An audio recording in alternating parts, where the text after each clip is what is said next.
গদি মিডিয়া যেমন রিপাবলিক বাংলা, পশ্চিমবঙ্গের আনন্দবাজার পত্রিকা সহ অন্যান্য প্রিন্ট মিডিয়া এবং ইলেকট্রিক মিডিয়া যেভাবে বাংলাদেশের বিরুদ্ধে মিথ্যা প্রপাগান্ডা চালাচ্ছে, এটা কোনোভাবেই মেনে নেওয়া যায় না। রিপাবলিক বাংলা অত্যন্ত নির্লজ্জভাবে মিথ্যা খবর প্রচার করতেছে টিভিতে যে বাংলাদেশে বাঙালি সংখ্যালঘুদের কচুকাটা করা হচ্ছে। এত বড় মিথ্যাচার! ভারত রাষ্ট্রের ভবিষ্যৎ খুবই অন্ধকার। এত বড় একটা গণতান্ত্রিক রাষ্ট্রে এইভাবে এত বড় ফেক মিডিয়া কাজ করতে পারে, এটা ভারত রাষ্ট্রের জন্য লজ্জা।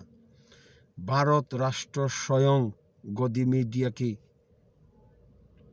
ব্যাকআপ দিচ্ছে। গদি মিডিয়ার পিছনে দাঁড়িয়ে ভারত রাষ্ট্র বাংলাদেশের বিরুদ্ধে প্রচারণা চালাচ্ছে। বাংলাদেশের কোথায় অমুসলিমদের কচু কাটা হচ্ছে আমরা ভারতের গদি মিডিয়া, রিপাবলিক বাংলা, আনন্দবাজার পত্রিকা সহ অন্যান্য পত্রিকার কাছে জানতে চাই। এত বড় মিথ্যাচার তারা করতে পারে না।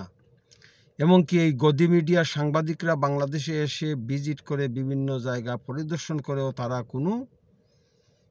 কোথাও কোনো তথ্য পায়নি যে সংখ্যালঘুদের কচুকাটা করা হচ্ছে, এবং এই ধরনের সত্য তথ্য তারা সংবাদপত্রে প্রকাশ করতেছে না, তারা এসব লুকাচ্ছে। এইসব করে ভারত রাষ্ট্র বিশ্বের দরবারে একটা কালফিট, একটা গ্যাং মাফিয়া রাষ্ট্র হিসেবে পরিচিত হবে। ভারত রাষ্ট্র ভেঙ্গে টুকরো টুকরো হবে যদি এইভাবে পার্শ্ববর্তী একটি রাষ্ট্রের বিরুদ্ধে তারা প্রপাগান্ডা চালাতে পারে। এই গদি মিডিয়া প্যালেস্টাইনের যুদ্ধের ব্যাপারেও মিথ্যা প্রচারণা চালিয়ে যাচ্ছে। ফিলিস্তিনি মুক্তিযোদ্ধাদের তারা টেররিস্ট বলতেছে।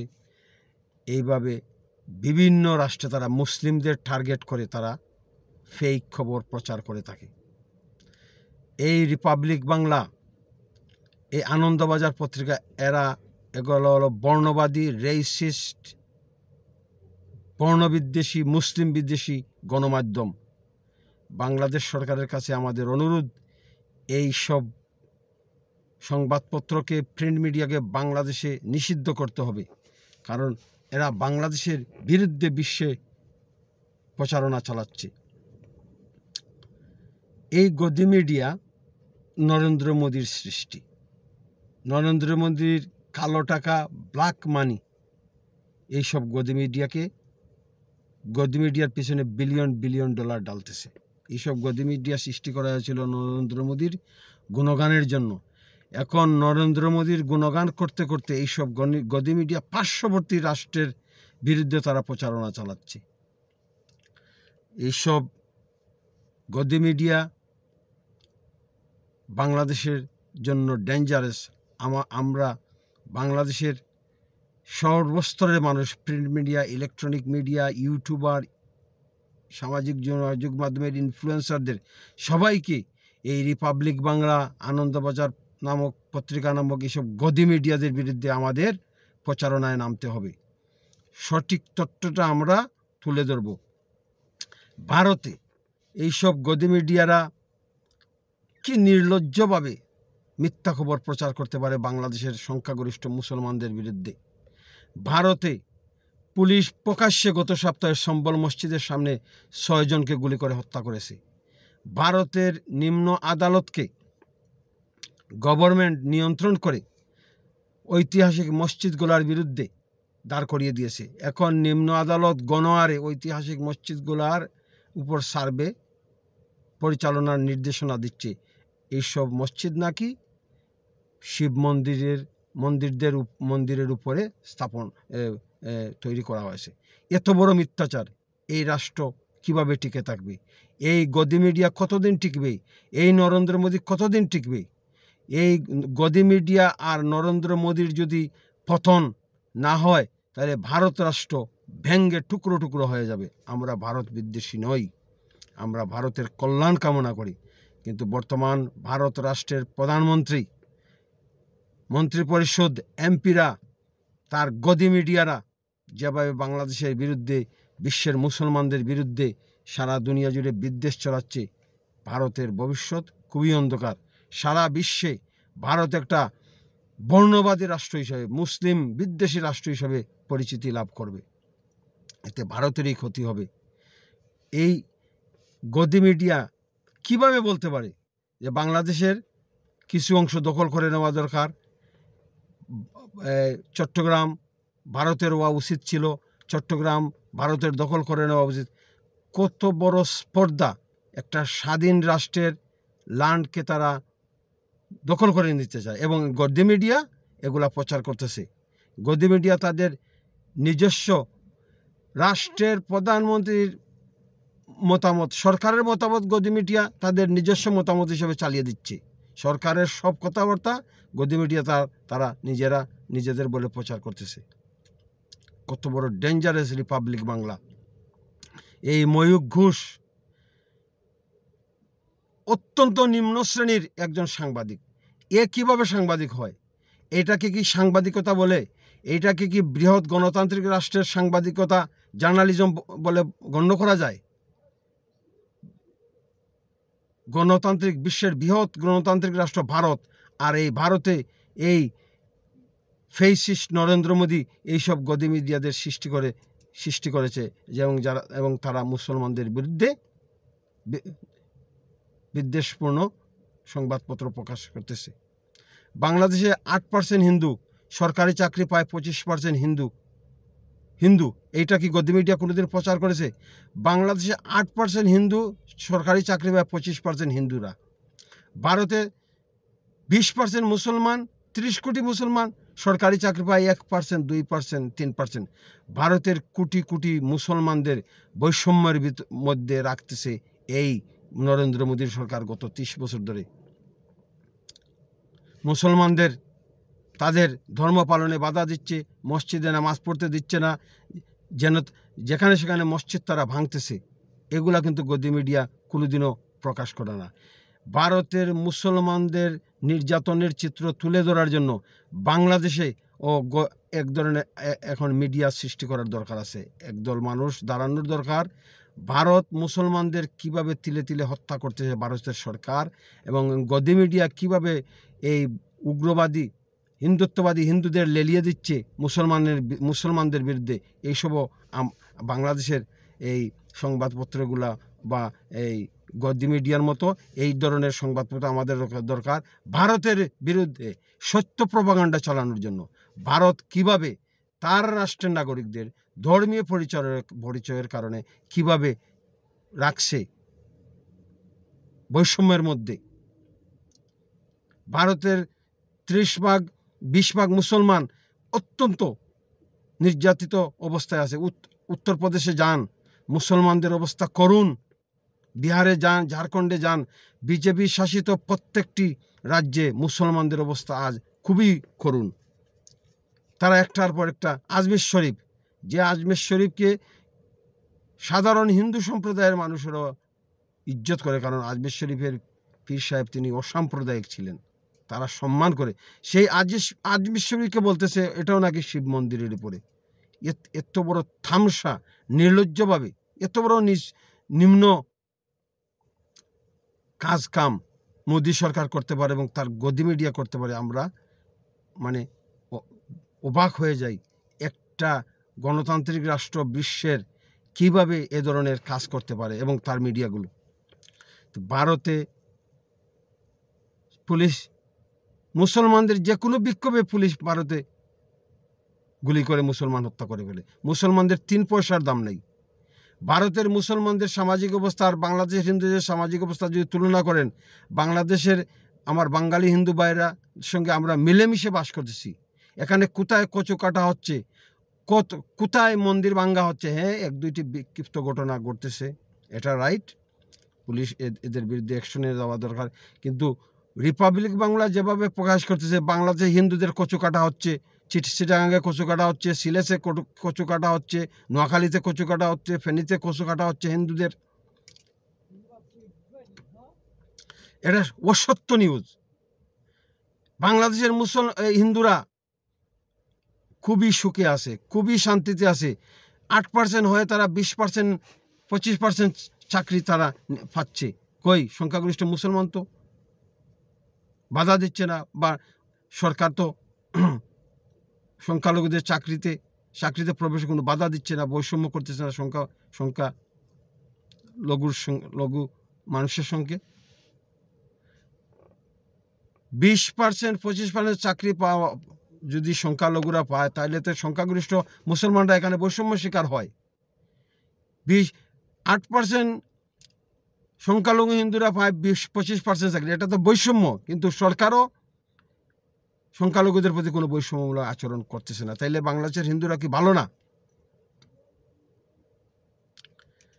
আমরা বাংলাদেশের সরকারের পক্ষ থেকে এইসব প্রপাগান্ডার বিরুদ্ধে জোর প্রতিবাদ জানানোর আহ্বান করতেছি। মোদি গভর্নমেন্ট এবং গদি মিডিয়া কেন বাংলাদেশের বিরুদ্ধে লাগছে জানেন? ফেসিস্ট শেখ হাসিনা, বঙ্গবন্ধুর মেয়ে, রাষ্ট্রের জনকের মেয়ে, ফেসিস্ট শেখ হাসিনা ভারতকে যে পরিমাণ সুবিধা দিয়েছে, বাংলাদেশ যতদিন পৃথিবীর বুকে যাবে এই পরিমাণ সুবিধার কোনো সরকার ভারতকে দিবে না। এখন শেখ হাসিনার পতনের পর ভারতের মাথা নষ্ট হয়ে গেছে। এই ত্রিপুরা থেকে ভারত বাংলাদেশে পদ্মা ব্রিজ হয়ে যে রেলওয়ে লাইন চালু হওয়ার কথা ছিল, এটা বন্ধ হয়ে যাবে। এখন ভারত ওই কলকাতা হয়ে 1700 মাইল ঘুরাইয়া ত্রিপুরা থেকে কলকাতা যেতে হবে। বাংলাদেশ ট্রানজিটের মাধ্যমে ভারতকে যে পরিমাণ সুবিধা দিয়েছে, ফেসিস্ট শেখ হাসিনা তিনি বলেই গেছেন, তিনি ভারতকে যা দিয়েছেন ভারত জীবনে ভুলতে পারবে না। ঠিকই বলেছেন। ভারত এই পরিমাণ অনৈতিক সুবিধা বাংলাদেশের কাছ থেকে নিয়েছে, এখন ভারত বিপদে পড়ে গেছে। ভারত, শেখ হাসিনার সরকার নাই, ভারত এখন মহা বিপদে। এইসব অযৌক্তিক অনৈতিক চুক্তি বাংলাদেশ সরকারকে বাতিল করা উচিত। ভারত যদি আমাদের প্রতি সুন্দর ব্যবহার না করে, আমাদের প্রতি যদি বিদ্বেষপূর্ণ বৈষম্যবাদী বর্ণবাদী আচরণ ভারত সরকার এবং তার গডি মিডিয়া বন্ধ না করে, তাহলে আমাদের সমস্ত চুক্তি বাতিল করা উচিত ভারতের সঙ্গে। এইসব এত বেশি সুবিধা দেওয়া চুক্তি এগুলা বাতিল করা উচিত, এই গোলামি চুক্তিগুলা যেগুলা শেখ হাসিনা করে গেছে। আমরা ভারত বিদ্বেষী নই। 1230 কোটি মুসলমান বাস করে, 1280 কোটি অসাম্প্রদায়িক হিন্দু বাস করে। কিন্তু সাম্প্রদায়িক হিন্দু একেবারে কম সংখ্যা, কিন্তু এরই রাষ্ট্রকে নিয়ন্ত্রণ করে, এরই গদি মিডিয়া, রিপাবলিক বাংলা, আনন্দবাজার পত্রিকার মতো গণমাধ্যমগুলো এরই নিয়ন্ত্রণ করে, এরাই ভারতকে কোটি কোটি ভারতীয়দের এরই শোষণ বঞ্চনার মধ্যে এরই রেখেছে। অতএব এদের বিরুদ্ধে আমাদের জাগতে হবে, এই ফেসিস্ট মোদি সরকার এবং তার গদি মিডিয়ার বিরুদ্ধে, ভারতের জনগণের বিরুদ্ধে নয়। ভারতের হিন্দুদের আমরা ভালোবাসি। আমরা মুসলমানেরা ভারতকে 700 বছর রুল করেছি, এটা আমাদের ল্যান্ড ছিল। ব্রিটিশদের এবং তৎকালীন এই কংগ্রেস আর মুসলিম লীগের এই সাম্প্রদায়িকতার কারণে ভারত বিভক্ত হয়ে যায়। তা না হলে পরে ভারতকে আমরা রুল করতাম। আজ ভারত যুক্ত ভারত থাকলে ভারতের মুসলমান জনসংখ্যা হতো কত? 70 কোটি, হিন্দু জনসংখ্যা হতো 80 কোটি। আমরা 10% বেশ কম ছিলাম। আমরা ভারত থেকে বিভক্ত হওয়ার কোনো দরকার ছিল না। কিন্তু সময়ের প্রয়োজনে আমরা ভারত থেকে ভাগ হয়েছি। তাই বলে আমরা ভারত বিদ্বেষী না। কিন্তু বিজেপি হিন্দুত্ববাদী সংগঠনগুলো এবং গদি মিডিয়া বাংলাদেশ বিদ্বেষী, পাকিস্তান বিদ্বেষী। আমরাও ভারতের এক সময় অংশ ছিলাম, এটা আমরা এখনো মনে আছে। কিন্তু ভারতের মনে রাখা উচিত, বাংলাদেশের বিরুদ্ধে বেশি প্রপাগান্ডা চালিয়ে বিশ্বের দরবারে ভারতের ভাবমূর্তি নষ্ট হবে এবং শেষ পর্যন্ত ভারত রাষ্ট্র ভেঙ্গে যাবে। বাংলাদেশকে অস্থিতিশীল করলে ভারতের 7 সিস্টার অস্থিতিশীল হবে। ভারতকে এটা মনে রাখা উচিত। বাংলাদেশকে শান্তিতে থাকতে দিন, বাংলাদেশের বিষয়ে বেশি মাথা ঘামাবেন না। বাংলাদেশের হিন্দুরা খুবই ভালো আছে, খুবই সুখে আছে। এখানে হিন্দুত্ববাদী সংগঠন কাজ করে না বাংলাদেশে। এখানে বিজেপি আর আরএসএস এর কাজ নেই। এখানে বাংলাদেশে অসাম্প্রদায়িক রাজনীতি আছে। হ্যাঁ, কিছু কিছু সাম্প্রদায়িক দল আছে, যেমন মুসলমানদের মধ্যে সাম্প্রদায়িক দল আছে বা হিন্দু সাম্প্রদায়িক দল আছে, কিন্তু এরা বাংলাদেশের সাম্প্রদায়িক দলগুলো ভারতের সাম্প্রদায়িক বিজেপি আরএসএস এর মতো এখানে খুন খারাপির কাজ করতেছে না। অতএব ভারতকে সতর্ক হওয়া দরকার, গদি মিডিয়াকে সতর্ক হওয়া দরকার। তা না হলে পরে ভারত রাষ্ট্র ব্যাঙ্গের টুকরো টুকরো হবে, আমি বলে দিলাম। এখন ভারত কোনো অবস্থাতেই ফ্যাসিস্ট শেখ হাসিনাকে আর ফিরিয়ে আনতে পারবে না। যে ফ্যাসিস্ট শেখ হাসিনা ১,৫০০ মানুষকে হত্যা করেছে, ১,৫০০ মানুষকে হত্যা করেছে, ৩,০০০ মানুষকে গুম করেছে, হাজার হাজার মানুষের বিরুদ্ধে মিথ্যা মামলা দিয়েছে, তার ৩০০ এমপি পালিয়ে গেছে, মন্ত্রিপরিষদের সবাই পালিয়েছে, সবাই দুর্নীতিবাজ, সবাই বিলিয়ন বিলিয়ন বিলিয়ন ডলার বিদেশে পাচার করেছে। সেই ফ্যাসিস্ট শেখ হাসিনা আর বাংলাদেশে কোনোদিন ফিরতে পারবে না। আজ হোক কাল হোক ফ্যাসিস্ট শেখ হাসিনার দল আওয়ামী লীগ নিষিদ্ধ হবে। আওয়ামী লীগের জন্য এত মায়া কান্না কেন সবার? আওয়ামী লীগ দলকে রাষ্ট্রের জনক বঙ্গবন্ধু শেখ মুজিবুর রহমান তিনি নিষিদ্ধ করেছিলেন 1975 সালে। তিনি বলেছিলেন এই আওয়ামী লীগ একটা ফ্যাসিস্ট ক্যাপিটালিস্ট দল। এই দল দিয়ে বাংলাদেশের জনগণের মানবিক মর্যাদা, মানবাধিকার, সুশাসন বাংলাদেশে প্রতিষ্ঠিত করা যাবে না। বঙ্গবন্ধু যে জায়গায় আওয়ামী লীগকে নিষিদ্ধ করে গিয়েছিলেন, সেই দল নিয়ে এত মায়া কান্না কিসের সবার? সেই দলকে নিয়ে এত মায়া কান্না ভারতের কেন? কারণ তাদের স্বার্থ। অতএব ভারতের ফেসিজমের বিরুদ্ধে, মোদির ফেসিজমের বিরুদ্ধে, গদি মিডিয়ার ফেসিজমের বিরুদ্ধে, বর্ণবিদ্বেষের বিরুদ্ধে আমাদের সবাইকে রুখে দাঁড়াতে হবে এবং ইউনিশ সরকারকেও সঠিকভাবে চলতে হবে। আমরা ২৪শে রেভলিউশন করেছি সামাজিক ন্যায় বিচার প্রতিষ্ঠা করার জন্য নয়। এমন কোনো কাজ করবেন না, বঙ্গবন্ধুকে টার্গেট করবেন না। বঙ্গবন্ধুকে টার্গেট করবেন তাহলে মোদি মিডিয়া ওইখানে প্রপাগান্ডা চালাবে, বাংলাদেশ জঙ্গিদের দখলে চলে গেছে। বঙ্গবন্ধুকে, মুক্তিযুদ্ধের স্থাপনাগুলোকে, বঙ্গবন্ধুর ভাস্কর্যকে আর টার্গেট করবেন না। ৩৫ নম্বরকে রেস্টোর করুন। বিদেশের প্রপাগান্ডা, গদি মিডিয়ার প্রপাগান্ডা থেকে বাঁচতে হলে ধানমন্ডির ৩২ নম্বর বঙ্গবন্ধু মিউজিয়ামকে পুনরায় সংস্কার করে চালু করুন। তা না হলে গদি মিডিয়ার থুপের মুখে আপনারা পড়ুন। গদি মিডিয়ার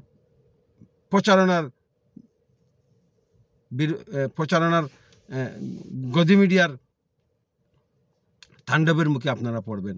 অতএব আমরা চাই বর্তমান এই ইন্টার্ম গভর্নমেন্ট, ইউনিসের নেতৃত্বে যে গভর্নমেন্ট, এই গভর্নমেন্ট মুক্তিযুদ্ধের চেতনাকে, বন্ধুকে যথাযথ সম্মান করবে এবং গদি মিডিয়ার বিরুদ্ধে রুখে দাঁড়াবে। ফেসিস্ট মোদির বিরুদ্ধে রুখে দাঁড়াবে।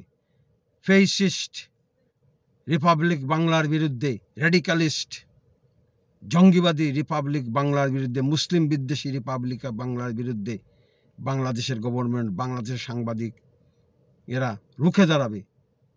জয় বাংলা।